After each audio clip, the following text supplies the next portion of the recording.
I didn't know what it was going to be. I knew it was going to be something. I knew I was going to figure it out. It was funny. I remember this one conversation I had with my mom where I was like, I just have this vision of this like, almost like this empire. And she was like, so you want to build, you think that there's going to be a company just kind of based loosely on your personality? And I was like, yes. And she was like, Mom, what are you talking about? God, I love that.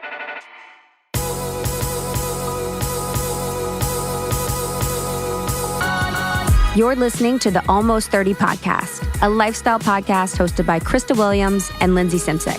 Tune in for a new episode every Tuesday to hear our honest conversations about topics like wellness, entrepreneurship, spirituality, and self-development with guests who are really smart, really inspirational, and really fucking funny. It's real, it's raw, and it's unfiltered. Inspired by our transition from our 20s to our 30s, we realized it's so much more than that.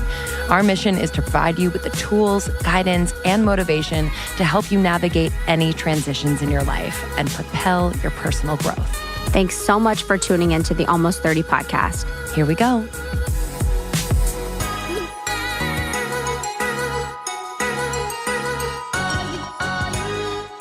Welcome back to the Almost 30 podcast. A lifestyle podcast. It's a lifestyle podcast. That's my radio voice.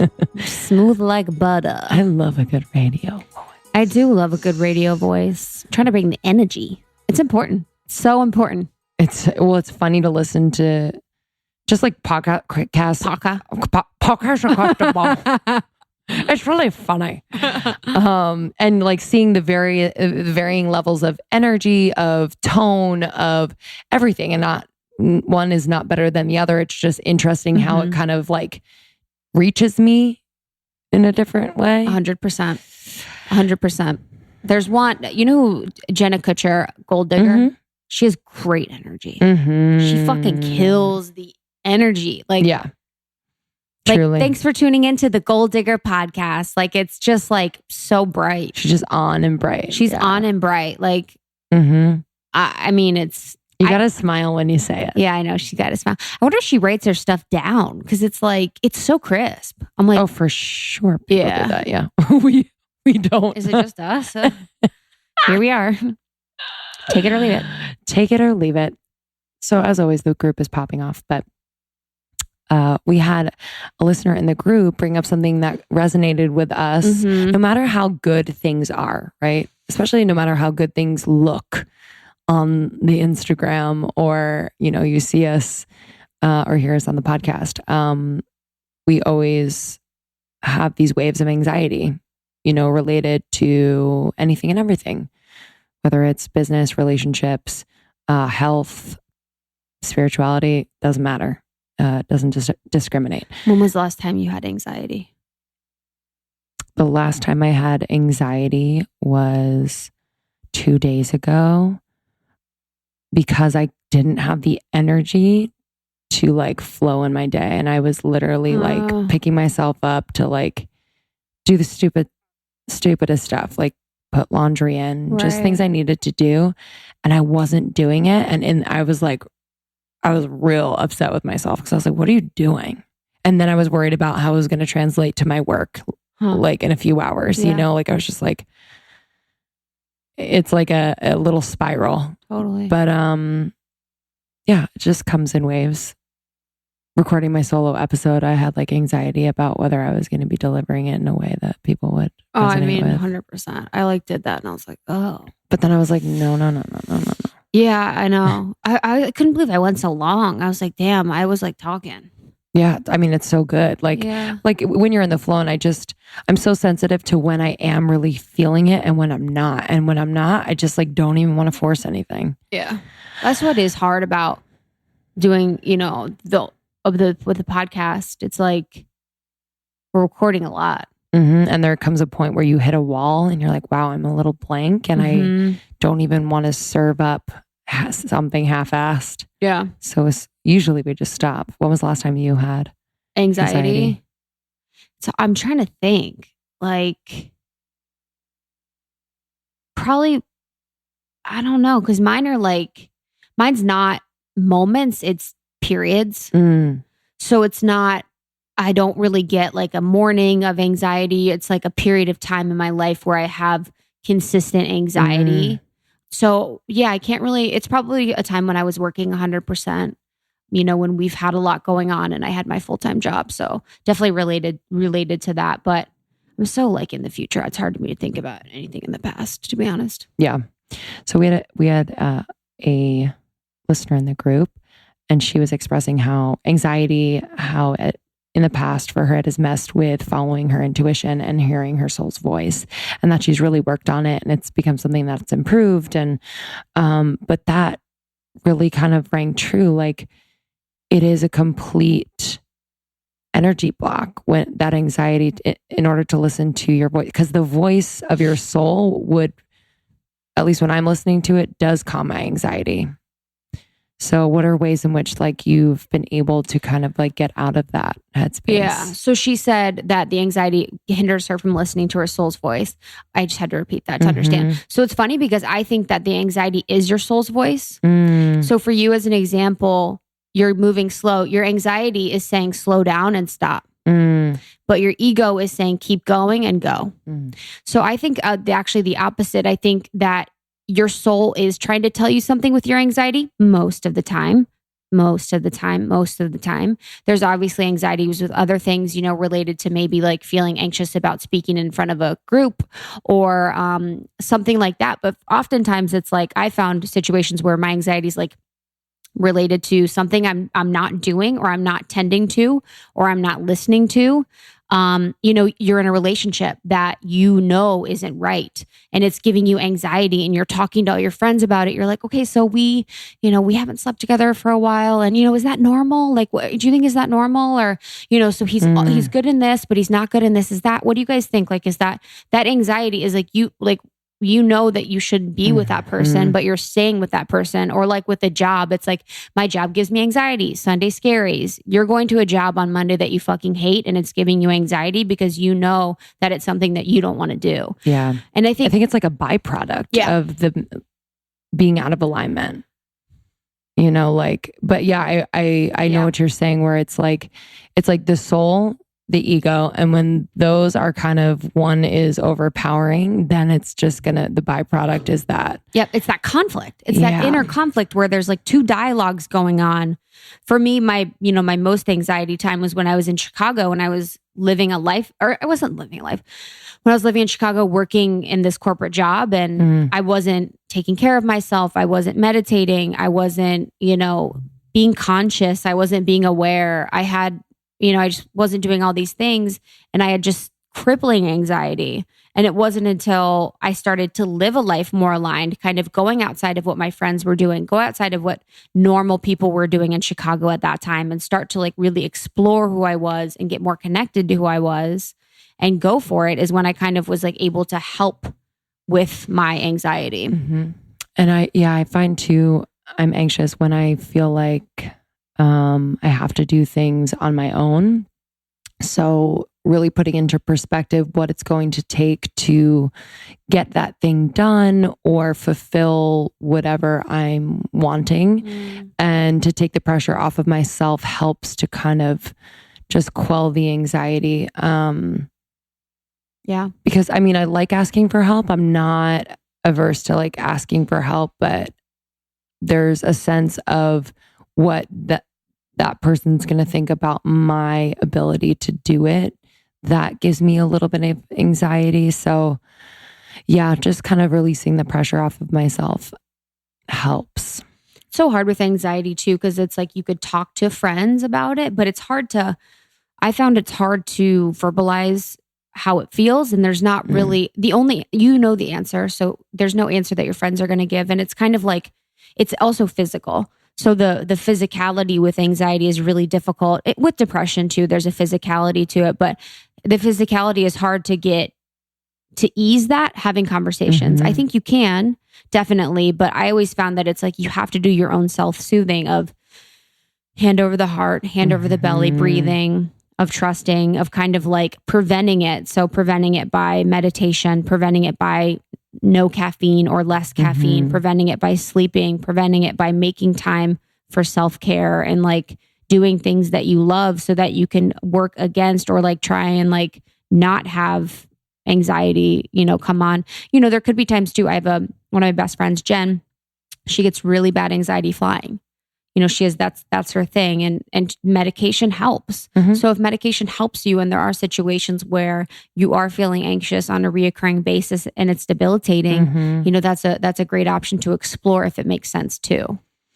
Yeah. And also just because my anxiety comes up in moments, whether it's a morning or just a day, I oftentimes like get the thoughts out of my head by just speaking them out loud and just like talking to myself. And you've been doing that too, where it's just like, what is going on?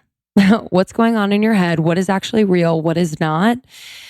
To almost just like shake up the energy too. Cause like there are sometimes when I hear yelling in my head, I'm like, who's that yelling? Like, why are these thoughts yelling when it could just be like spoken clearly? So talking to yourself helps. And also just like surrendering. So I have like a conscious like surrendering where I'll just be like, okay. Love it. I'm anxious. I love that. Because oftentimes I feel like my anxiety is attracting more chaos that will bring me more anxiety. So if I'm feeling anxious, then I go out to my car and my car key's not working and then I can't open my car and then I'm going to be late for this. And I literally am convinced that my inner chaos has attracted this new chaos. So I think there is a moment of just grace and surrendering to whatever's going on. Just be like, okay, I hear you. And like, let's move at a pace where it's manageable and it'll pass, I guess. We talk about that a lot where it's just, the fleeting, the impermanence of what you're feeling. But yeah, man, anxiety is really hard. Also too, anxiety comes because of attachment. So you are attached to something, whether it's an attachment to a person or a way of living or an idea. Most of the time it's ideas or fears. So for me, my anxiety was around like my life path. If I was ever going to like fulfill my soul's destiny in this life. And I know that sounds cheesy, but it's true. That's where the majority of my life's anxiety has come. And it's like an attachment to believing that what I'm doing right now or what I was doing then or me just existing is not enough. So I am not enough just existing in the person that I am as a person, an embodiment of God, and that I have to be something to fulfill my soul's purpose. There is an attachment there. So there could be an attachment to death. You're afraid of death. You're afraid of what happens after death. You're attached to an idea of a relationship or something like that. So oftentimes it's like understanding and identifying the attachment there that you're really, really working in your fear of losing. Yeah, so true. Yeah. So we'll continue the conversation in the group, but I thought that was really great. I loved that question. Yeah, I appreciate that question. And the comments have been so sweet and amazing. So thank you so much for that. Today on the podcast, Alix Peabody. Peabody. What's up, homie? Oh, she has been such a little angel to us. Oh, yeah, dude. She walks the walk and talks the talk. Truly. I'm so energized by people who do what they say they're going to do. And more. And she's been a mentor to us in this business. So thank you, Alix. Yeah. Alix is the founder of Bev, the Rosé made by chicks. It is in a can. It is delicious.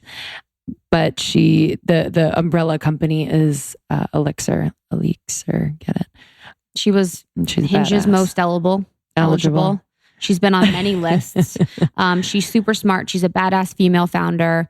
So she's created Bev into more than just a beverage company. It's a brand. It's all about female empowerment. Chicks or beverages made by chicks. Made by chicks is like their little logo. They've been to a bunch of our events as a great support. We've had her speak on a female founder panel, which was awesome. And this was fun. It was so fun. She's such a great interview. So fun. Man. Yeah, she should know. Her story is pretty wild. And, she stands as someone that we look to. She's in rooms with male VCs pitching fucking canned rosé. It's crazy. And she kills it. Kills. So we were at her house. We were over at her office, which is an expander for us. Her beautiful office with her dope interns and employees. That's so rad. And her cat Harold. Cat Harold. She had her little text. You know the text fly up. This is her. So her texts were flying up, and the one was like, it was from a dude, and I won't say much about it, but it was basically about an investment. Like there's like this person opened up seed funding for X million dollars. And I was like, the fact that she's having that fucking conversation with some dude that's also a founder is like insane. That some dude was like, yo, I got to tell Alix about this thing. Like, I was like, you're such a baller. She's such a baller. Such a baller. Yeah. So grab your Bev, drinkbev.com. Oh, yes. Almost 30 is the code. Almost 30 is the code. Enjoy this interview. I think that she will serve as an expander for a lot of you who are starting a business, who don't really know what they want to do, but just kind of like take the leap, do some crazy shit. We love you. Enjoy. Enjoy. This episode is brought to you by Branch Basics. This is a multi-purpose concentrate that makes cleaning simple, affordable, and sustainable. It is safe for you, your body, your health, your friends that come into your space, your family. This concentrate has completely changed the way I clean my home, and I love it so much. I didn't realize before talking to Allison Evans on our podcast that the products that I was using that I thought were clean were not actually fully clean products. They still had chemicals in them, even though they were quote unquote green. So I was really interested to dig into my cabinet and see what I was using and how it might be affecting my health, my skin, my hormones, etc. So it's really simple. In a starter kit, you get a bunch of bottles, and you pick a bottle, whether it's a small little spray, big spray bottle, a soap dispenser, and you fill it with water to the line on the label that says water. And then you fill with concentrate to the soap line on the label. Really easy. You just mix it up and it's ready to go. Swear it works. It's so, so good and effective. I love the oxygen boost for my laundry. So there's a starter kit plus oxygen boost. I got that one. Really, really good. And it's just great. So you can do your laundry, you can wash your hands and your body. All of this is safe for you to touch and to use in your home, on your clothes. It's something that you can trust. It's human safe, plant and mineral based, free of harmful preservatives, biodegradable, not tested on animals, and non-GMO. The concentrate is super powerful. So they want these products to get the job done, obviously. So it removes stains, dirt, grease, and grime, whether it's red wine or a baked in lasagna dish. It covers it. Trust me, I've tried it. And there's no fragrance. So you're not dealing with like, oh wait, where does this smell come from? How are you making this synthetic smell? No fragrance. A lot of people have sensitivities to fragrances and harsh chemicals. So this takes care of that. So it's great for people with asthma, allergies, chemical sensitivity, all of the things. So we're really excited to share Branch Basics with you. The power of pure can be in your hands, in your home, if you use our code ALMOST30NATION for 15% off a starter kit. I would recommend the starter kit plus oxygen boost. Great for laundry. But there's 2 starter kit options. So check that out at branchbasics.com. BRANCH basics.com. Use the code ALMOST30NATION for 15% off a starter kit. This episode is also brought to you by Organifi. Krista and I are still on tour, meeting all of you, having a blast, but we are committed to staying really healthy on the road, keeping our energy up, focus sharp, and we have done so with Organifi. So Organifi is a superfood supplement line that makes quality, trusted nutrition convenient and accessible. So their most popular product, which is our favorite, the green juice, solves the problem of juicing greens on the go. So we find that when we're on the road, we go to juice shops and there's a ton of sugar in these green juices. What is the deal?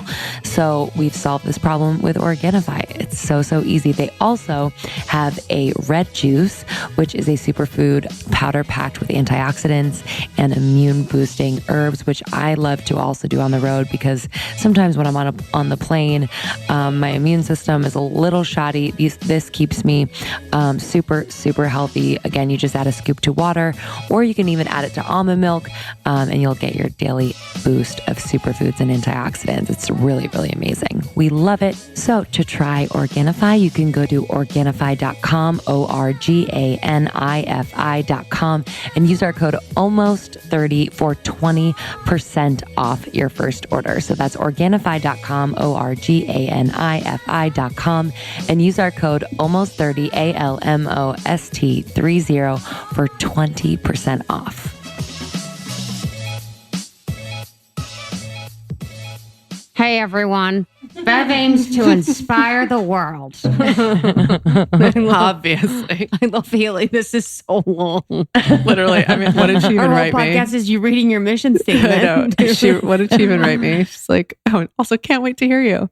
Oh, So cute. what a doll. Give the gift of your true self. Experience the moment and let your soul shine through. She said that? That's like our mission statement. No way. Yeah, have I not read this to you? Or Oh, have you not read seen it. this? This is Alix Peabody of Drink Bev. Yeah, Man, don't so worry. in love. You got that foam background? Oh yeah, for sure. Oh, you mean the love one, not the Bev one? Both. The boyfriend I one. cannot wait boyfriend. to have a boyfriend as my background, guys. I mean, dude, you guys are He's he's annoyingly wonderful. Yesterday, oh my gosh, yesterday night I was in Santa Barbara and I was like, I really just want to go buy myself some steak, but I feel like that's fiscally irresponsible because this place that I'm going and looking at the steak is like $50. Mm-hmm. And then I looked down at my phone and he's Venmo'd me $50 because he isn't here to take me on a date. That is so cute. It was gross. oh It was my really God. That is so sweet. cute. I know. Did you cash that shit in? Yeah, basically it was like, I'd be like, Right, thank bro, you. yo. Yeah, literally. And then I kept it and got Chipotle. yeah, exactly. Transfer initiated. Yeah. Okay, wait, I'm going to read this to you I for can't believe real. you guys met at Summit. Okay, read your mission Well, statement. we Me and met Lindsay in the need to do ours. airport. Oh, yeah. Yeah, like on our way there. Which is, he doesn't seem like a guy that would like hit on a girl at the airport. He definitely didn't. He was kind of annoyed by me at first because I was annoying because we ended up both missing our transportation and then we had to share an Uber to Summit. So that's how we met. And then I was taking conference calls in the Uber. So he was like, Savage. "Who is this annoying bitch?" Am I allowed to curse? Oh, Yes. yeah. Okay. Yeah. Girl. So you were Yes. taking conference calls. Were they like related to the biz? Yeah, they were like legal calls. It was just amazing. so terrible. And he was like, "Who does this chick think she is?" And then you got there and you were like, oh, hello. And I was like, "Here's a can of rosé. Would you like one from my suitcase?" He's like, "What is happening?" Oh my God. Cute. And Yeah. was it just magnetic after? Yeah. So I would say for the first, like, I don't know, half a day, he was still just trying to figure out who the heck I was and what, like, because I can be such a personality and he's a little more on the reserve side. What is it called? What does John Wineland call it? It's like breaking the circuits or something. Yeah. So if Breaking if barriers. you kind of come in hot and like he's not ready to hold space for that, I guess. Or receive your Receive energy. your energy. So for someone like you and for someone like me, if you meet a sweet guy that's like that, you know what I mean? It's a lot. Yeah. Oh yeah. Yeah. I come in hot. For Come in sure. hot. Exactly. Yeah. I come in hot.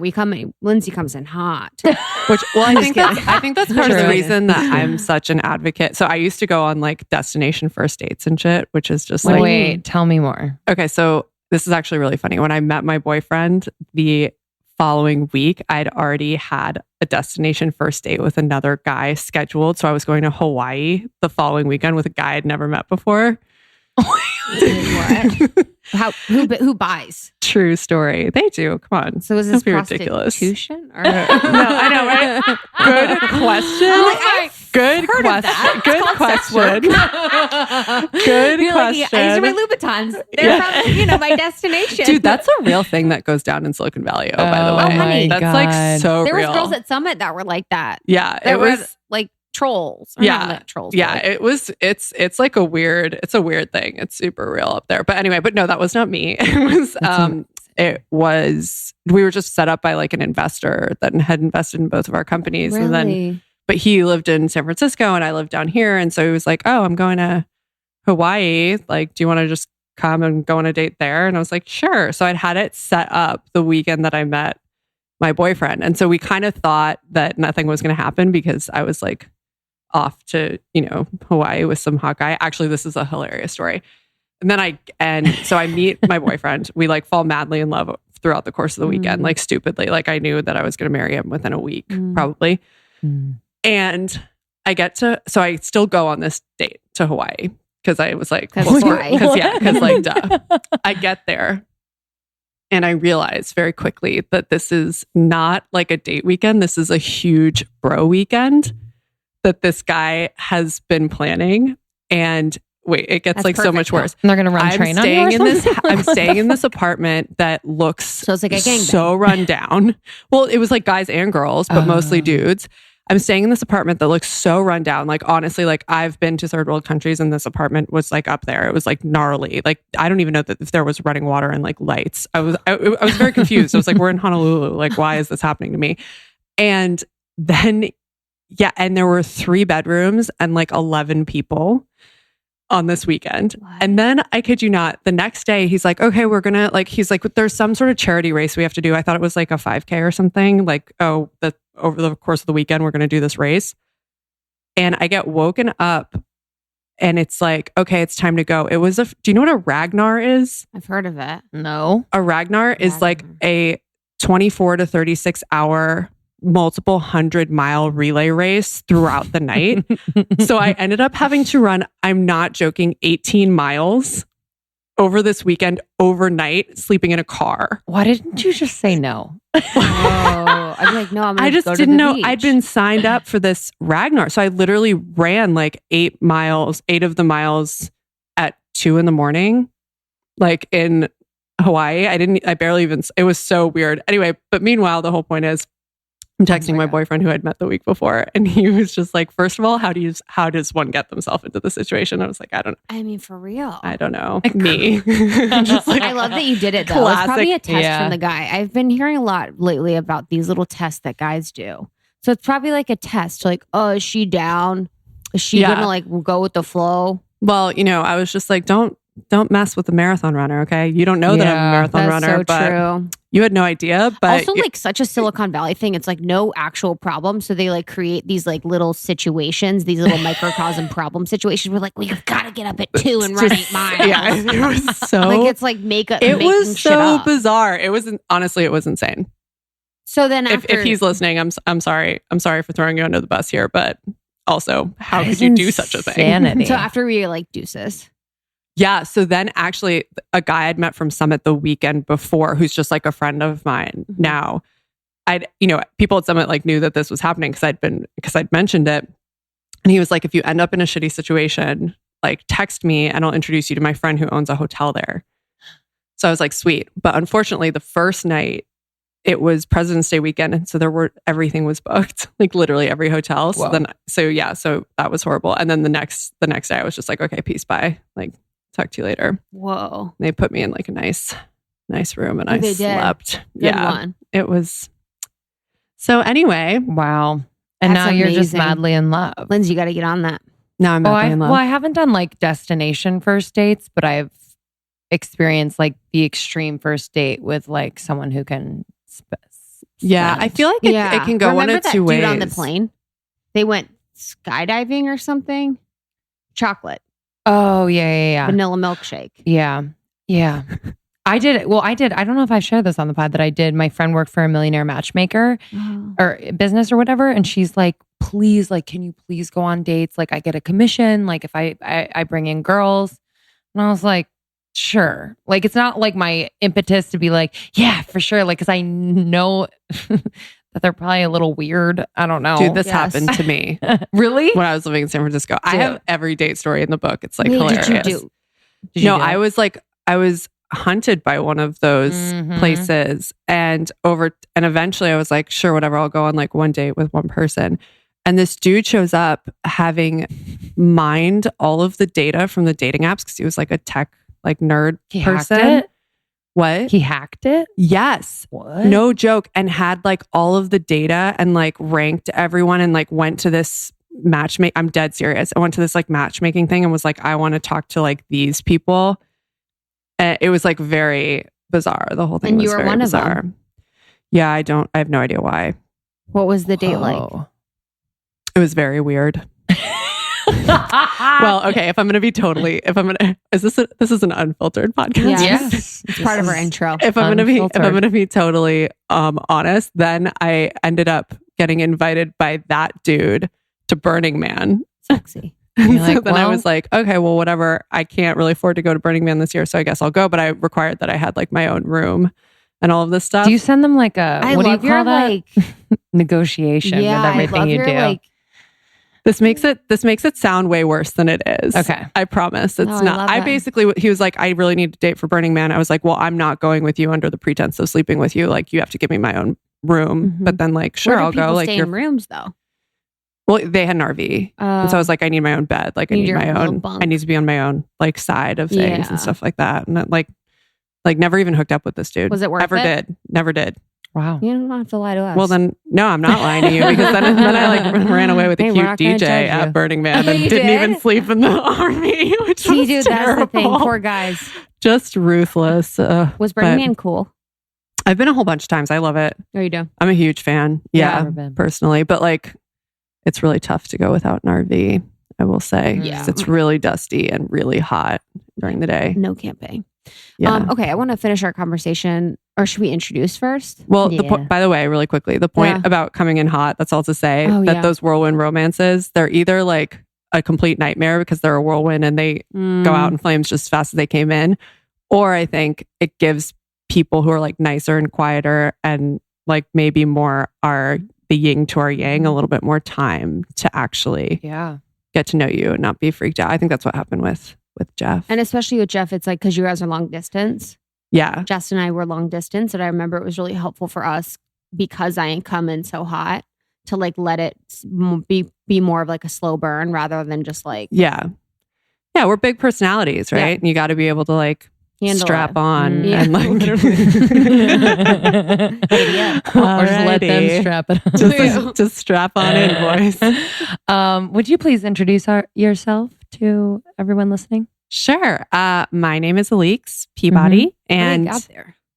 What? I thought you had questions. I was like, oh. no, and what am I? I'm the founder of Bev, which is it's technically called. Did you know it's technically called the Elixir Company? That's I the knew. holding. I did know the parent. That's company, the holding right? company, but our brand is Bev. We make a canned rosé, but it's so much more than that. Yeah, As you tell know. us more. Yeah. Like how we'd love the origin story you've told us, and I literally never. Yes, get I sold. love your story. The whole thing. Yes. Yeah. The whole thing. Where do you even want me to start? The far. As The what? back. As far back. The far. This far. is what we Go the far go back. We don't really talk. far. So Interviewing for my job. yeah, so I'm gonna try to do it as like non-rehearsed as possible because I say I a lot. know. I'll give you like the reals. Yeah. So Okay. I guess it all started when I was in college, which Mhm. but like for real, because I went to a super frat dominated school. Dartmouth is it's just all frat life and Totally.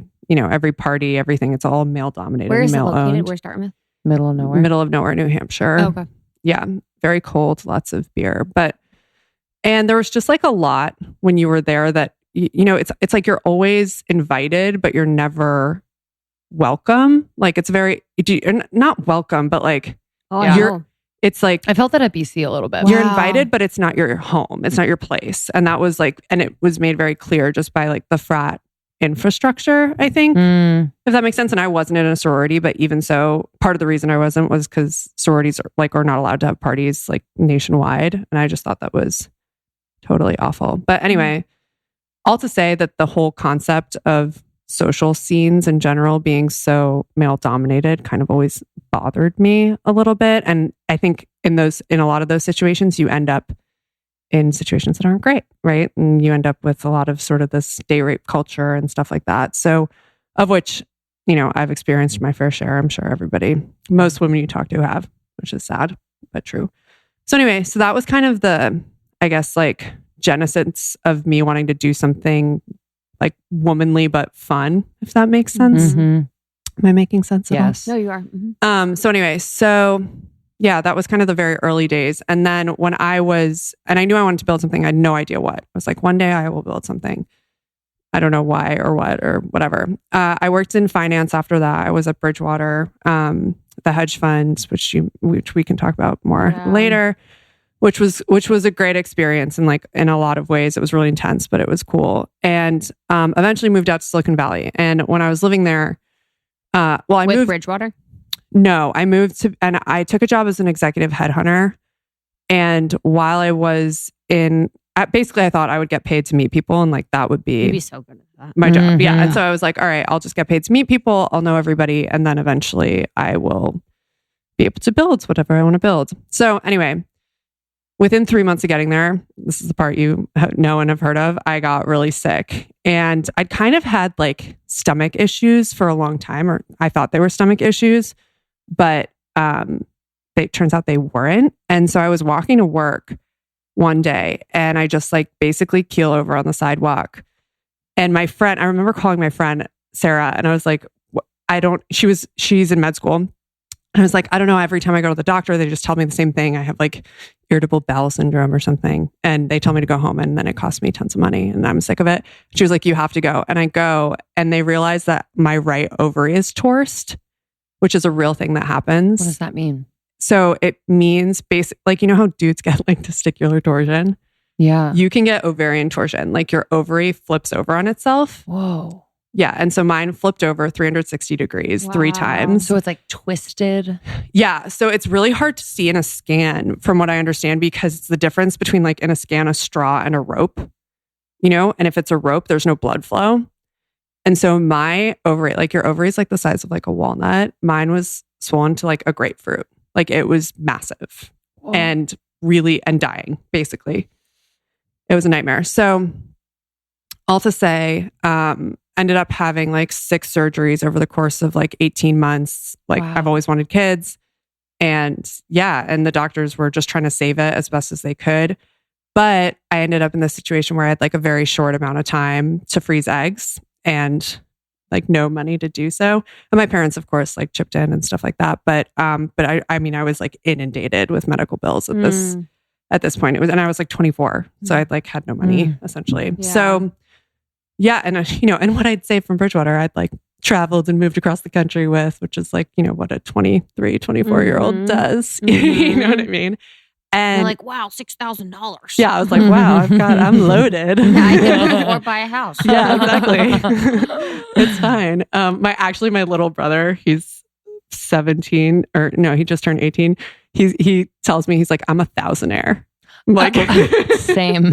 I'm like, totes. Literally. Yeah, same sauce. At least today I am. Yeah. Don't ask me on the 14th, like right before payroll. I'm 100. Yeah, exactly. Yeah, honestly. But anyway, and so I ended up throwing these parties that were like these little mini festivals in the Bay Area, and just charging people tickets. And I worked with like some of the liquor stores. And we're like, I'll send all these people, you know, to your store, like give them a discount and a cut of sales and whatever, all of this just scrappy stuff. And did you make a cut? Did you make a cut of sales? Yeah. Well, for later on I did, not in the first couple ones, because I didn't know to do that, like whatever. But and then covered, you know, the parties and some extra money on top of that. And then, I was able to save some money, freeze eggs, pay off a lot of those bills, which was cool. And they became like fun festivals. So there are 2 things. Like I kind of say in retrospect, it's easy to say, oh, this is where I got the idea. Like, okay, like that, I don't know. For me, things never really happened that way. There was always, it's almost like a volcano. It's like rumbling, and then one day it just like explodes and you're like, oh, this is what that was all for. You know what I mean? Mm-hmm. But at the time, one of the things I really did like was I just liked that sort of like festival vibe. And I liked that it was a really female owned space. Like everyone has more fun, not to be, you know, weird about it. But I've even talked to guy friends, and they're like, if we're at a girl's party, you have no problem like calling out bad behavior you see from other dudes, or like you have no, you know what I mean? Yeah. It's a lot. I don't know. Everyone has more fun. It's like a thoughtful experience. Yeah, you know, things are thought of, whether it's like, having the right food, the right drink, the right music, the whatever. Like girls are just so really right. perceptive. Candles. Okay, so I have actually, I still want to ask you guys this and ask everyone who listens to just if they comment or whatever. Yeah. We sometime in the next couple of years want to open the Bev bar, like the first like truly bar designed with women in mind. Like what does that look like to you? Oh my God. Guys, you hear that on Facebook Live. So what is a bar designed by women for with women in mind? Yeah. Look like? I was like a Rosé Apple store. Oh my like a showroom, and then like the lighting. Just has to be tons of Instagrammable moments. Yeah, for sure. But the also, lighting has to be good. Yeah, and like from a good direction. Pink and palms. Oh yeah, some the bathroom coziness. situation. Lots of stalls. I've heard this over like and over again. Like 100 the stalls. door from the top to the bottom. Oh my God, you're so right. Private, full doors. Full doors. None of this. Let like me do my thing. And like just like things available in the bathroom, like obviously tampons, maybe like vag wipes. No one you have to tip for it. No one you got to tip No one you for gotta it. tip Yeah, for no, it. that's No offense. Well, because yeah, we don't ever like we don't carry like dollars. Yeah, anymore, unfortunately. No. Yeah, the other thing that I've heard a lot, which I never even thought of, and someone said it to me, and I was like, oh my God, why isn't this at every bar? Accessible water everywhere. Like fountains, phone chargers. with like it's a bitch to ask the bartender it's for it. such a bitch to ask the Yeah. bartender, and you want to be holding something in your hand, and you don't necessarily, want to freaking muscle your way to the bartender, or you feel guilty muscling your way all the way up there and then not buying something. That's a good one. And I was Bubbly like, water too. Yeah, I've also heard just like good sense, Tons of sense. everywhere. Tons of like snacky food Yeah, that you can get. like healthy Yeah. but filling. Yeah. Because at bars, like if they have like nuts or the trail mixes, you're like just Gross. eating shit, and then you Yeah. feel like shit. and like live music, I think it's just Mhm. nice. Mhm. I don't know, from time to time at least. I It's love from a time live to music. Like some I love- dancing availabilities. I like the idea of like different rooms with kind of different vibes. Yeah. And I don't know. But anyway, Anyways, we're here for that. Great. so Okay. that's a thing to think about. We interrupt this episode to bring you a word from our sponsor, Poopery. Join the party, Almost 30 Nation. If you're not spritzing the bowl before you go, you have not lived before. We need you to be liberated and be able to poo wherever you are and not feel like you have to hold it or ashamed of it or worry. Poopery is helping people everywhere to poop whenever they want and to leave where they pooped smelling fresher than they first found it. So this is how it works. This blend of essential oils, beautiful essential oils, is spritzed into the toilet bowl before you go. And then it creates a film on the surface of the water. So the protective barrier traps the odor under the surface so that when you go, it just slips right in and the smell is trapped underneath. It smells beautiful. I'm not joking. This really works. I had a guy friend come over the other day and he's like, what is this on? What is this spray? I had him try it. So I was like, yeah, I'm going to let you poop in my place. Tried it. Was astonished. I keep one in my purse. I keep one in my bathroom. I bring it everywhere I go, truly, because you just never, ever know. They also have a shoe puree, which I'm loving because my shoes stink from working out. And it's great. You just spray your shoes, beautiful essential oils. I mean, it's a no-brainer. They also have the new Assistant, which you can clip onto your toilet bowl. It's super discreet. And you can wave your hand and it automatically spritzes the surface of the toilet bowl. So check that out. Poopery.com, POOPOURRI.com. Use our code almost30 for 15% off your first order. If you haven't listened to our episode with founder of Poopery, Susie Batiz, stop what you're doing and listen to it now. She is an incredible human being, and we are lucky to call her a friend. Poopery.com. Use our code almost30 for 15% off. This episode is also brought to you by Robinhood. So guys, I'm so excited about this partner. It makes me feel like a true adult. A few years ago, Justin was like, you have to check out this app. It's called Robinhood. And I was like, he never usually says that. So I was interested. So I've actually been using Robinhood for a few years now. And Robinhood is an investing app. So it lets you buy and sell stocks, ETFs, options, and crypto as well, commission free. So that's what's really special and important about them is that it's commission free, whereas brokerage firms could do $10 for every trade or various amounts, basically taking money from you when you want to be making money. So a few years ago when I got the app, I started to buy some random stocks that I just got pulled to or companies that I was interested in. And now I have my stocks and I'm playing the market on my Robinhood app. So The market. I know I'm playing the market. I'm really rich.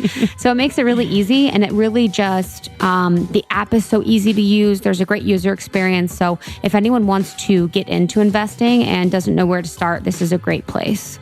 Yeah. And I don't know a lot about this space. So this app is perfect. It's super user friendly for those that are just starting out, buying and trading stocks. And they let you view stock collections. So you can, there's like categories. So entertainment, social media, like for female CEOs, like, you know, it's really interesting how they do it and makes it very digestible and fun to do. So for our listeners, Robinhood is giving a free stock like Apple, Ford, or Sprint to help build your portfolio. Sign up at almost30.robinhood.com. That's almost30.robinhood.com. We're just really excited to share this tool with you. So join the secret Facebook group. Let us know what you're trading, what you're buying, and if you like it. We're already talking about investing in the group. So this is going to be a perfect place. And this is basically the answer to finding a new way to learn by doing and to really start get our female finances in order. Amen.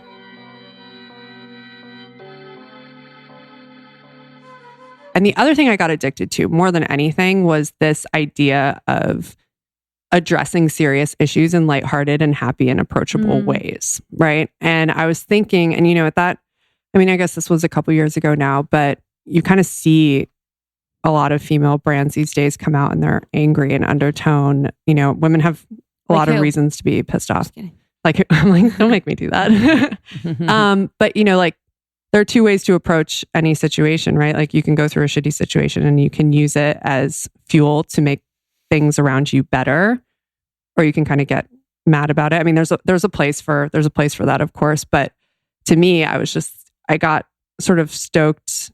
It's like your podcast, right? Like you guys are dealing with like real issues and real life changes, but in a way that is easy to listen to and it's fun and you can laugh about it. And that's kind of always been my attitude too. So anyway, at that point, I moved down to LA, actually, because I thought I wanted to build like a media events platform at first, and maybe, you know, like I don't know, like a Hello Sunshine, you know, whatever, something with like events involved or and then over time, I actually met some guys who were basically like, you are too smart to be in entertainment. Like you should come build this sort of completely different thing with us that was like product centric. And I was just like, this is not this. I have no interest in this. This makes no sense to me. Like this has nothing to do with why I'm here. I was at film school in USC for comedy writing to try to like learn how to build content.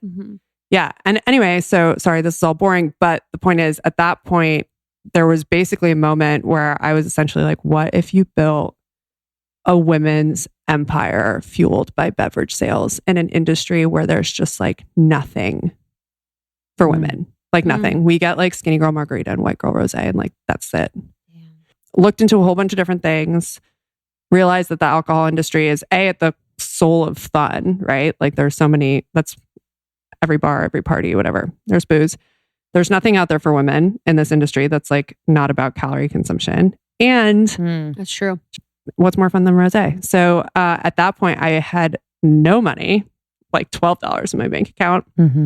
Pulled my 401k from when I worked at a hedge fund, bought all this rosé, found our wine supplier on Hinge, of all things. Did you guys know that? No. I feel like I heard it. Tell the story. Real story. Super random. I'd been like, okay, so part of the reason, Do you know like the Hinge most eligible list? This is so embarrassing. Oh my God, no. In Business Insider, it's like a thing they do. They put out every year, city by city. Wow. And they do like the 10 or no, I guess it's the 30. It's the 30 most eligible people city by city. So I'd been in it in San Francisco and then I was in it in LA. I don't know why. I have no idea. But that was actually how I ended up being, I think, on the list of that guy with all the data. That's amazing. Super random. Yeah. But they'd thrown together this happy hour in San Francisco. And I remember meeting this guy who was also like on this list, who I was friendly with, who worked in wine.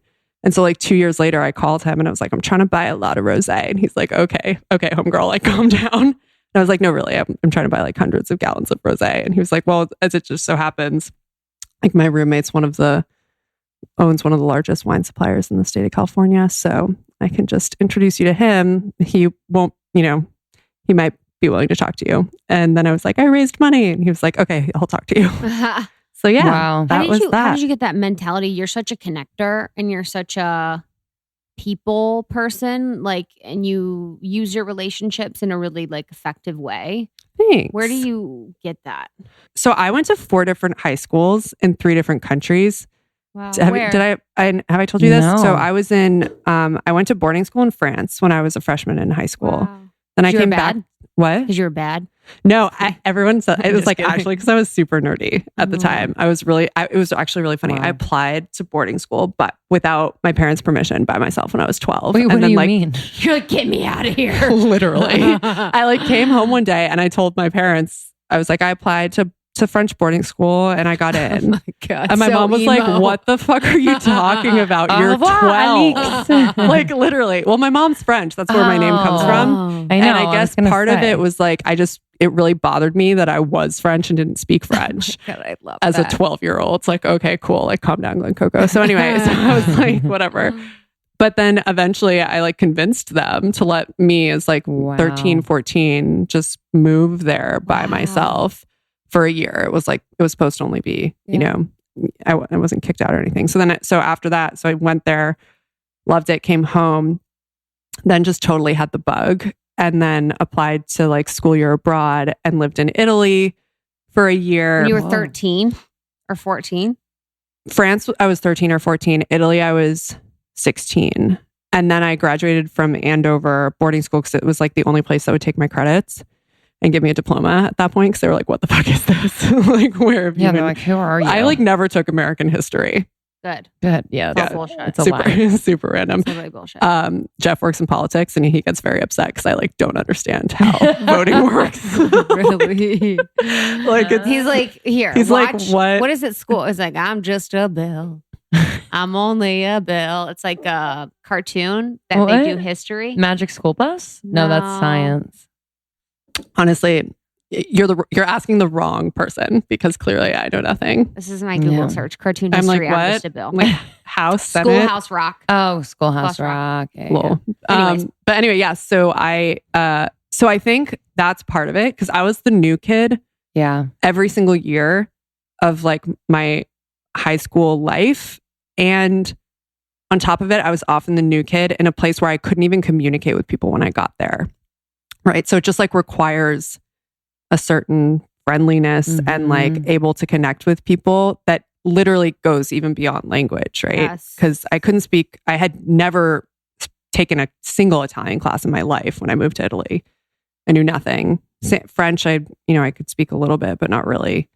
So I just kind of got used to that, I guess. I don't know if that answers it, but I think that I'm convinced that that's why. Because like, yeah, it's actually funny because I feel like my comfort zone is not being in a comfort zone. Like I would be very uncomfortable having the same job for like years and years, living in the same place. Like I get angsty. I've had like 9 addresses in the past 6 years. Wow. Isn't that crazy? Whoa. I wouldn't recommend it, but you get really good at moving. Wow. It's fucking crazy. So wait, where are we in the story? Well, I wanted to, I guess, close the loop really fast on your health. Oh yeah. Sure. Yeah. I think what do you want to know about it? Yeah. Like, so you had the surgeries, you froze your eggs, correct? Yeah. So I froze my eggs. And I think it's also just important that people know this is a thing that happens to women because it's less than 1% of all emergency ovarian surgeries, but it's oddly more common than you think. And I have polycystic ovarian syndrome, which is really common in, it's like 1 in 10 women these days, which is insane because it's all like a hormonal issue. A lot of it they think can come from stress and stuff like that too. But yeah, so I froze my eggs, and then actually my most recent surgery was in October because they thought that it had like twisted again. I actually ended up having both my ovaries on either side tied to my uterus, and then I was moving so much product. One of them, like the stitch came undone. So oh my God. I was like, feel it? Oh yeah. Oh honey. It was brutal. But it's a thing. It happens. Be careful. And the other thing that I think I learned from that whole experience was because it had been intermittently twisting for like years. And so every time I had a really bad pain in my stomach, I'd go to the doctor and they'd be like, you're crazy. Or like, they wouldn't tell me I'm crazy, obviously, but they'd just be like, oh, you're fine. Like, it's just, whatever, your tummy hurts, like calm down. But it was really painful. And like, I feel like, I don't know, I feel like a lot of doctors, especially for women, when they have like really bad pain, a lot of the time, like, your body, you know what I mean? And that was a really good lesson from that. But yeah, but now it's fine. I mean, now it's fine. From time to time, it can still act up. And especially since the stitches came undone and stuff like that, I have to be careful. And we'll see how do you manage having your babies PCOS goes. symptoms? Not well. Like me personally, I'm horrible at taking care of myself, especially when I'm stressed out. So yeah, I don't know, not particularly well. I mean, I try to eat well. I exercise a lot. What are the symptoms of it? PCOS? It really varies. Hair. Yeah, you can have like facial hair, and it's a lot harder to lose weight because you generally have insulin resistance, and insulin is the hormone that turns sugars to fat and stuff, and helps you digest your sugars, and so it produces testosterone. So if you have, I kind of like actually think maybe part of the reason that I can be more aggressive or whatever is like because of my PCOS. I don't know if that's scientifically accurate, but I have like more testosterone than your average chick, I guess, which is kind of funny. So it could be my PCOS so or my weird. dick. Yeah, it's one of the two, or my hard balls. But anyway, it's like ridiculous.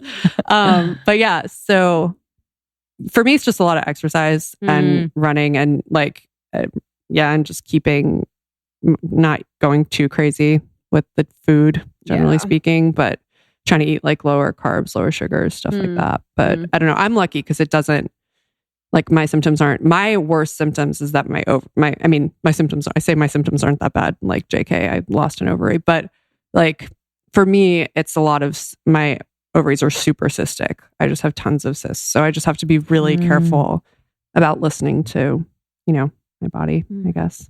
Okay. Wow. That's a real thing. But yeah, that was that. Okay, loop. so we got the Rosé from the distributor. From the supplier. From the supplier. Not to be confused with the distributor. But it is so true. Because that's illegal.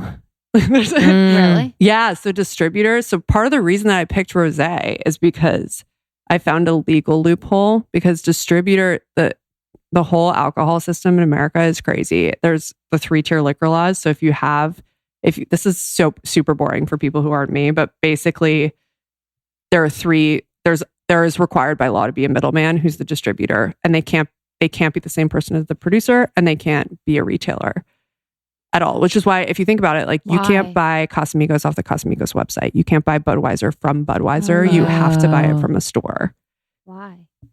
It's like a prohibition thing. It was like grandfathered in because, distributors and bootleggers got to be really powerful when they were doing all that stuff. And then when alcohol became legal again, they just didn't want to relinquish any power. And so they kind of didn't have to. And so now by law, in order to get onto the shelves, you have to use a distributor. But, they're making all their money off of the big brands, like the Budweisers of the world and stuff like that. So as a small brand, that's part of the reason the industry is so hard, is because they just crush you. They don't have to take you on. You're not really all that important to them. They don't really want to sell your product. They're not invested in it. It's not where they're making their money. Wow. So yeah, so I picked Rosé to start off because in large part, obviously I like it, but even more than that, it was because I found a loophole that allowed us to sell online, which is that because it's wine and we're registered as a California winery, we can have like a wine club, like direct to consumer sales. So that's the only reason that we can sell it online is like that licensing loophole. And you can ship to anywhere in the country? 44 different states. Okay, yeah. cool. Wow. Yeah. But that's, Wow. yeah. And then Super random. So how did you grow the business? So you have this vision and then you have the product. What did you do next to grow? Or to like really, I guess, formulate it into like what felt to you like a real business. Is it a real business? I know. Do you experience imposter syndrome? Oh my God. Are you kidding? Every single day of every minute of every day. I don't even know why I'm here right now. I feel it's so weird. Because I felt like that when we were at your office. It's like, oh my God, she is so far ahead. Like she's got it all together. Exactly. She has all these connections and stuff. Like no, I don't feel that way at all. I feel like, what am I doing here? Why? What interesting thing do I have to say? Like nothing. It's funny because you're so confident though too. I wouldn't say. I wouldn't say I'm confident. I would say that. Well, no, that's not true. I mean, I would say that. How would I even put it properly? I have faith that I have faith in my brain. Nothing else really. But like, and I have faith in the people who work for me, of course. But at the forefront of it, like, I know that worst comes to worst, I'm going to figure something out. I'm going to be scrappy and I'm going to figure it out. And I don't know what it is. You know, like the same way the company ended up kind of coming into formation. I didn't know what it was going to be. I knew it was going to be something. I knew I was going to figure it out. It was funny. I remember this one conversation I had with my mom where I was like, I just have this vision of this, like, almost like this empire. And she was like, so you want to build, you think that there's going to be a company just kind of based loosely on your personality? And I was like, yes. And she was like, Mom, what are you talking about? I love that. She was just like, what? And I was like, Mom, this is what millennials do. Like, yeah, for fucking real.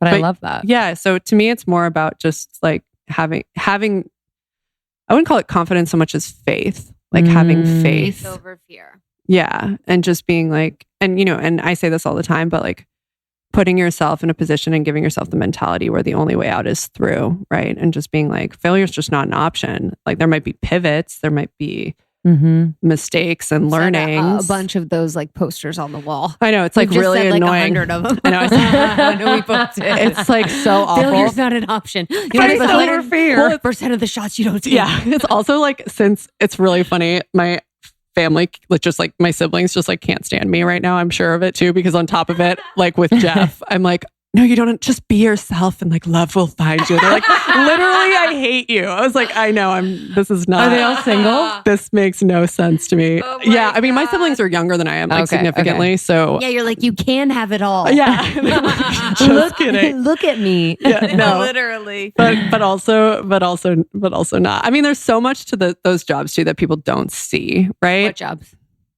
Like starting a business. Oh yeah. Like the stuff that people don't see is the stuff that what do you slaughters your soul. Yeah. What do you think about that when you think about this? Starting a business, what people don't see?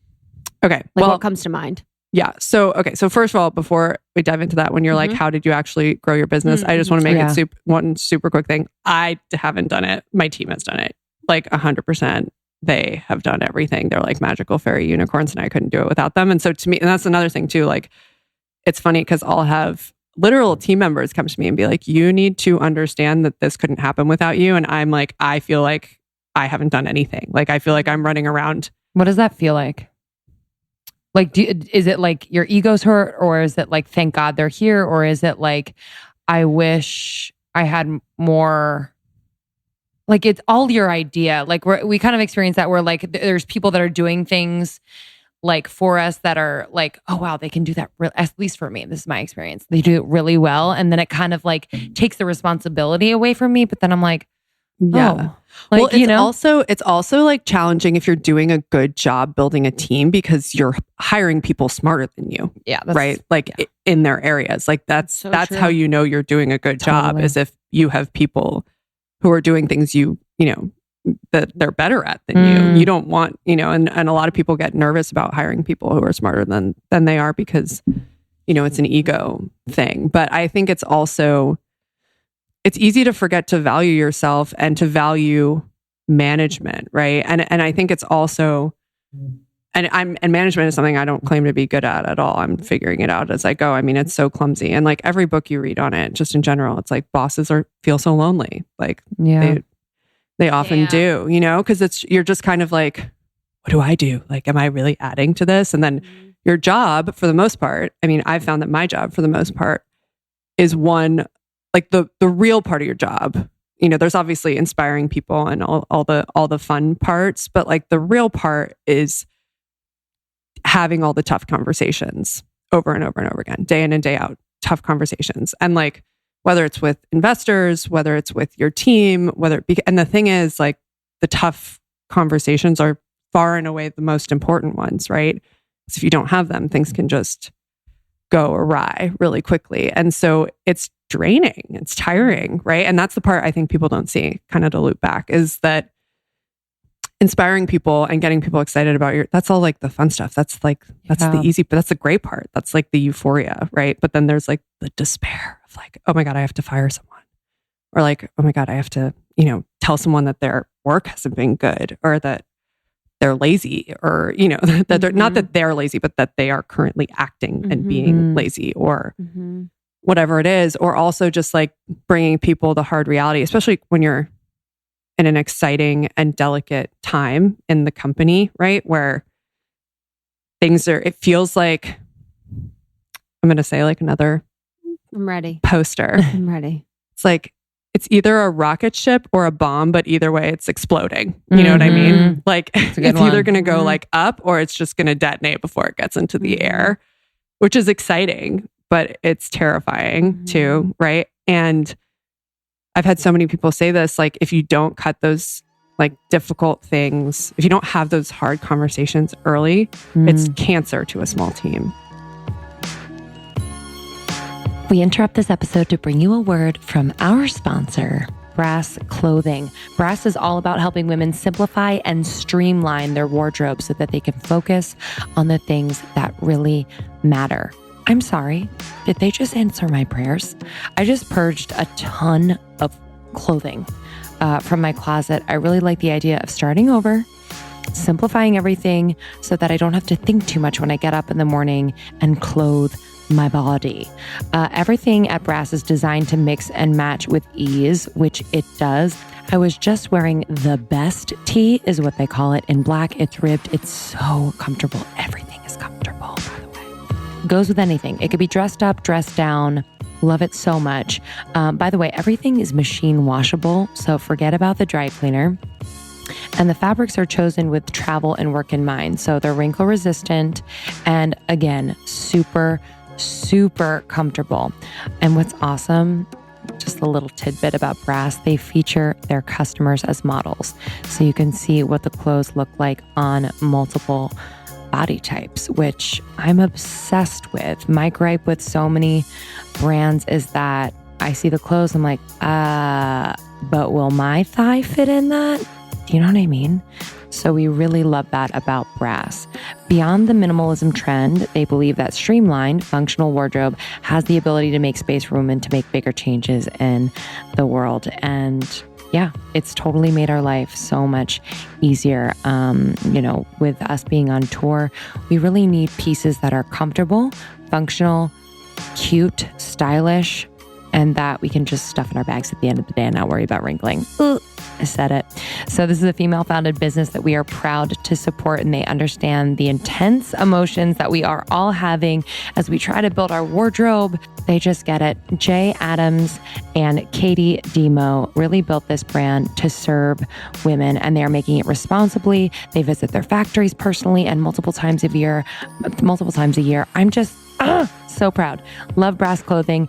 You can get 15% off your order with the code almost30 at brassclothing.com. That's BRASS clothing.com. Our code is almost30 for 15% off. This episode is also brought to you by Altera Pure. Well, I am obsessed with these sheets, not only because they are so well made, truly as if Like, I made them myself and I was paying attention to every little detail, but they are committed to sustainability. They are committed to fair trade with their partners, and they are committed to the communities that build the product, which is really important to Krista and I. And this company has no secrets. So their whole process is transparent. You can call them up and be like, hey, how'd you make these? Where are they made? Who made them? And the product is not only certified, but verified. And you can go to their website, alterapure.com, and they'll show you all of the details. This design is deliberate, simple, chic, crisp. I love these sheets. I have everything in white. So I have the pillowcases, the sheets, the duvet cover. And let me tell you something. So the weather has been a little weird in LA. It's gone from being super hot to kind of chilly at night, from being hot at night to hot during the day, just never predictable. But these sheets, and I swear to you, this is true, these sheets not only are comfortable, but they feel warm when it's cold out during the nights where it's a little chilly, and they cool me on the warmer nights. Swear. Don't know how it happens, but it's true. These sheets are so comfortable. Barely want to get out of bed in the morning. I just love snuggling in them. And we know that you will too. And with a clear conscience, knowing that this brand is doing good in the world and really setting the standard for this industry. I hope and pray that other brands follow in their footsteps, other brands in the textile industry. So for our listeners, you can go to Alterra Pure, ALTERRA pure.com, and you can use our code ALMOST30, ALMOST30, for 15% off your first order. So that's alterapure.com. Code is ALMOST30 for 15% off your first order. Can we dissect one of those difficult conversations and kind of like maybe things that you found that are really effective, and maybe like ways in which you conduct them that aren't so effective? Yeah. And like giving hard feedback and stuff. Yeah, like with your team. Not to sound like a total, tech person, but I really like the book Radical Candor that just came out. Never heard of that. It's really good. It's by Kim Scott. Yeah. And it helps with a lot of those sort of tactical things. For me, I worked at Bridgewater, right? So I worked at in a place where we were big on radical transparency, which is not the same. Which is like at Bridgewater, every single meeting was taped or video recorded. What? Everything. Your Did this one-on-ones, happen, your like, reviews. after the recession or what? No, that's always been their thing. If someone talks about you in a meeting, the tape is sent to you afterwards, and you hear exactly what they said. Like, I would be in situations where I'm cult. It gets a reputation for that. I mean, I personally am like, I prefer to know where I stand, even if it's shitty as a person. But most people don't. It turns out a lot of people say they do, but they don't. Agreed. And so I actually, sometimes the implementation was a little, tricky, but like the principles behind it, I totally aligned with. And it was, sometimes really tough, right? And so like you'd be sitting in your review, where not your review, but like your manager telling their manager the grade they're going to give you for your review, and you're just sitting in the room and they're like going back and forth about whether you like deserve that or not in front of you. It was like a real thing. So anyway, all to say, so I kind of came from like a background or a training that was very just like direct and pointed. I'm building like a fluffy magical Rosé land. Like, that doesn't work. You know what I mean? A lot of the time, like you can't. So I think the thing that I would say about delivering the feedback that's best is that it takes time to have the relationship with your team and the innate trust where they know that you truly have their best interest at heart, not at the cost of the company, right? But that you truly care about them as individuals as well as them as a whole. And when you have that sort of like flatline trust, giving shitty feedback is a lot easier. Not easier, but it can be taken a lot better. How do you build that trust? A part of it's giving shitty feedback in a way. You know what I mean? Like that's a big part of it, I think, because people need to know where they stand. And then it's also what do you just do, like weekly touch bases or like, oh my God, I wish that I were that organized. I just, like, do in the nowadays. Yeah, I try to do in the moment as much as I can. Nowadays, I have weekly one-on-ones. It wasn't that way when I was early. Yeah. And I've still been learning things that work and don't work. Do you and your team have an understanding, like say you are just like stressed out to the max, like are they like understanding of like if you give feedback to them in a moment and it's like sharp and like, you know, something that could maybe like wound someone a little bit, but like have you made them understand like, listen, like this is kind of how it is and it might like feel better in some moments and not yeah feel so great in I others. stole this from Bridgewater, but I tell the team, so I have what I call a gem book, and Bridgewater, this is kind of where I learned this, but they call mistakes gems because they're like places that you can learn a lot is in your mistakes, right? And they have a whole principle that's like pain plus reflection equals progress. I'm not the right person I was there for a while and I really, which is true, right? Yeah. But, and so I literally gave everyone on my team a notebook and I was like, this is the book where you write down like for yourself, feedback you get, whatever, all of the shit that you messed up on that you can do better. And then you review it once a week, like look over it and be like, ooh. And I write them down for myself all the time. I'm like, ooh, I could have given that feedback better. Like I had this one time, which was just totally horrible, where I just like totally went off on someone on my team without asking them at all what. It was a silly thing. We were waiting for this license to come through. Mm-hmm. It was really slow. I just basically, the only guy on my team, whatever, I basically called him and I was just like, you're not good at being proactive because we've been waiting for this for too long and you need to, be a dog with a bone and be totally relentless. And like, I did it without asking at all, with no seeking to understand where the process even was because I was just annoyed. I feel like that part of it is really important. Just being like, okay, first of all, like this is what I'm seeing. Yep.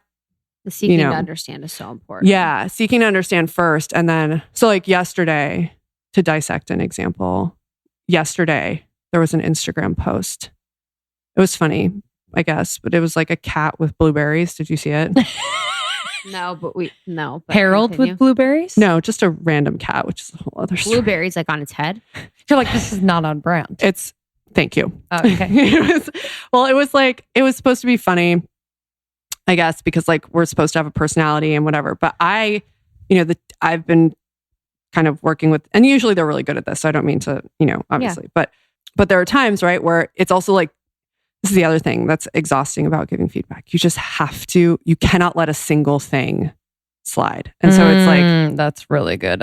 Exhausting, right? Because like you just constantly feel like you have to be like, no. But the second that you let one thing go, especially with these millennials, it turns into a monster. Gen you know what I Z, mean? totally. And so it's like, oh God, I really don't want to, reprimand right now. I don't feel like it. I'm exhausted. This is going to be really annoying.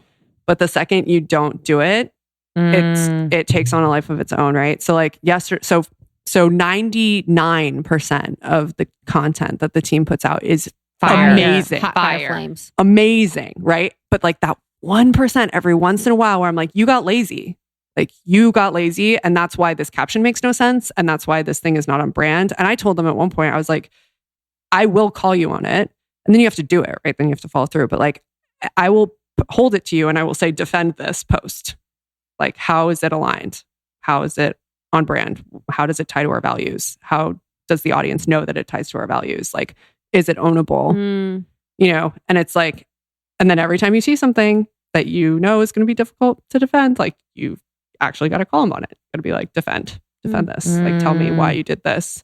I guess saying, walk me through your thinking on this post is better than saying like, defend this post. But it's like immediately, ready. You know what I mean? So yesterday that literally happened. I was like, walk me through your thinking. And they were like, well, She's cats. So, well, she was like, we want it to be a personality. We want to be a personality and our personality is funny. And and then to that, I'm like, okay, well, funny for funny's sake is not on our brand. Right. So funny with the undertone of a value. Yeah, that's our brand. Like being funny because you because of so much self-love, like that can be funny and on brand. But like, is it a cat or a blueberry? It's not on brand. You know what I mean? Yeah. Yeah, I find that tiring too. It's like there's so much. It's just communication. Like your whole job is just fucking opportunities for communication. That's literally... It's the whole job. It's like, oh, I should have gotten to more detail on that email. I should have asked that question. I should have said that we have a hard out now. I should have, proposed that we do this before. Every second is like an opportunity for communication. It's so fucking tiring. And you're going to have, for me, I also am like, well, who am I to say? 100%. I'm like, well, who am I to be this is, this is what it should be or shouldn't be. Yeah. But you just got to do it because, it's your biz. Do you give so if you're giving feedback, because you have a team of men and women, but mainly women who are around the same age-ish. Yeah, early 20s for the most part. Do you give feedback with all of them present? Not knowingly, but maybe like subconsciously thinking. To shame them? No.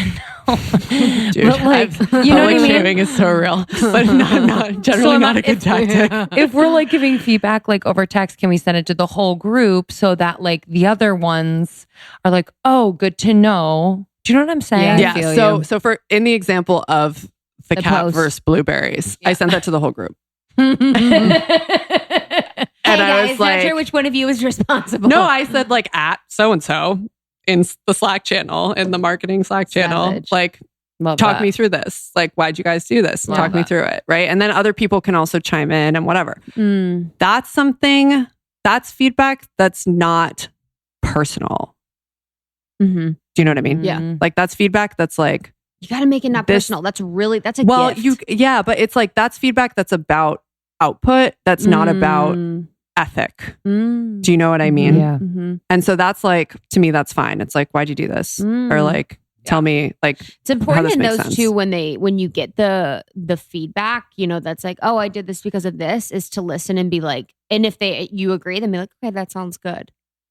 Yeah. Like if that they've defended it well enough for you to be like, okay, that makes sense. And I change my mind all the time when I ask them for that stuff. Like there are definitely times where like, like for example, we had one picture at one point where it was kind of like, to me, it was like a little sexualized, and I'm like, the whole point of what we're doing is to like not sexualize women. And basically someone on my team was like, no, this is like really celebratory of like, it's a hard balance. It's a hard balance. But then I, and the more I looked at it, I was like, okay, yeah, actually you're right. Like, you're right. Just because it's, not wearing Amish clothing. Nipples. Yeah.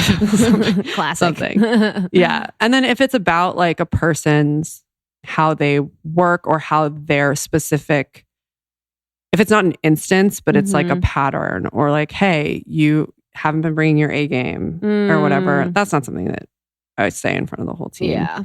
Put it on the Slack channel. Yeah, you know what I mean? It's like, and, Alix has been really just a miserable contributor lately. Like, what do we think, everyone? Yeah, vote. That's what they did at Bridgewater, literally. It was like, vote. Do you think she's been good lately or bad lately? Wait, what? And it would get sent out on an iPad. Yeah, that was a real thing that I went through. But I will, on the other hand, be like, I see so-and-so's late today. Yeah. Publicly. I could literally talk about the entrepreneur stuff with you all day. And I think we need to have You need to write a book. Yeah, you need to write a book, and we just need to have like a full pod on like entrepreneur life, because I do feel like it is maybe glamorized and it's really fucking hard. It's so hard. We didn't even get to that. It literally had this. Scratch like, the surface. Is it nightmares or dreams keeping you up at night? I can't even tell. I know. That's so true. Wait, so that is true. actually the truest thing I've I don't ever even know. heard. I don't even know. It's like, because your dream is kind of like also your nightmare. As it's growing, it's like a fucking So like true. it is so overwhelming. I just have no idea. I'll let you know if I figure it out. I do want to kind of round this out. Can you talk to our listeners who are entrepreneurs, who are starting in their own businesses, like what you wish you had known when you first started? Your worth, I think, is the biggest thing. I think I've even said that to you guys and just in general, especially as women. Everyone, like, especially if you're onto a good idea or there are so many people who are going to come up to you and try to convince you that like they deserve part of what you've built, who like aren't necessarily your team, be it investors or like people who want to be quote unquote advisors. And nothing against guys in general, but generally speaking, like guys are a lot better at this than women too. And so they'll, I've had people come to me and basically be like, you should give me advisory shares for like that one phone call I had with you for 10 minutes once, like 6 months ago. And I'm like, are you, and it's every time that happens to me personally, I start to question if I'm, the imposter syndrome kicks in and I'm like, oh my God, they're so right. Because I think in part because it would never dawn on me to do something like that to another it would never dawn on me that I deserve something of someone else's unless it were so insanely egregious. Even so, I could never imagine a world where I would go up to someone for helping them with something and be like, I deserve, like cash money essentially for this. That's just not my makeup, but it is the way of a lot of people. And so just to know that, especially when you start to get into the management stuff and you feel like your whole job is conversations and like, what am I actually doing? And blah, blah, blah, to just remember that you're building stuff, and you don't have to give that to anybody. Yeah. Nobody's earned it until you've decided they've earned it. And then you give, with a warm and glowing heart. Right. And you're so excited about it. But yeah, I've had that happen a lot. And that's one of the things that I would definitely say is make sure that you know your worth. I love that. Yeah. Where can our sweet honeys buy Bev? Thanks, ladies. Yeah. Online, I hope right? it's helpful. Oh, yeah. Oh, where can our sweet honeys buy Bev? Buy Bev, and where can we find your brand? I was like, what did she say? But you smiled. Yeah, always. Same Miss America over here. You can buy drinkbev.com. We ship pretty much most places 44 now. states. 44 states. Well, soon to be 44 states. We're kind of like unraveling state by state. And then in Venice, Santa Monica area, and just in LA in general, you can get us at both Simon's liquor stores, Lucky. You can buy us at the Standard Hotel, Ace Hotel, stuff like that. We're around poolside, and we just brought on a killer head of sales, so we will be everywhere. It's so good. It's so good. It's so good. The product? It's delish. Well, that's the thing. I think with like a rosé, it's a hit or miss. And then you see it in a can, you're like, oh man, okay, I'm probably going to be sacrificing taste because it's in a can, and you don't.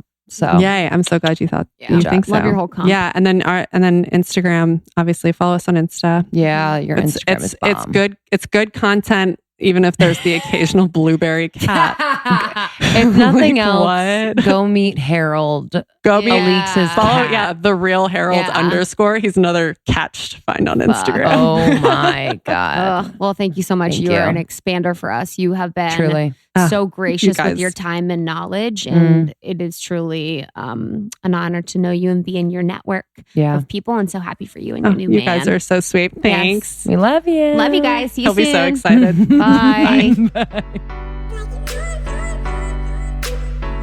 How fun. Blessed be the Bev. Blessed be the Bev.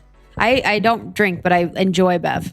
Yeah, it's a nice, refreshing. Yeah. Light. Mm-hmm. Love the can. Yeah. Great branding. Their branding is so is amazing. So amazing. All right. So want to review. I